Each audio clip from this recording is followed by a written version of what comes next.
já jsem Terka z mého nového videjka. Tohle video navazuje na to předchozí video a je to strašně důležitý. Říkala jsem tam spoustu důležitých věcí a teď právě čekáme na Ježíška a mamka řve, že už je u sousedů.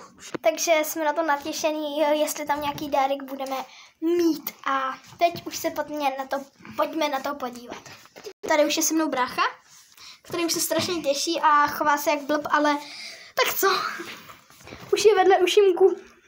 To říkala mamka a já už se strašně těším. Babička právě přišla a vypadla jí klika, takže nevíme, jak se dostane vůbec ven. Už tam velká strana.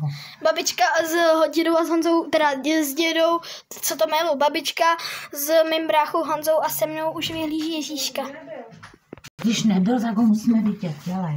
Ještě tady prý není, ještě tady není. Ale Ježíšek je prý neviditelný. No ale tak třeba ho. Cože? Tolik dárků. Polož to. To, co je na stole, to dostal pes.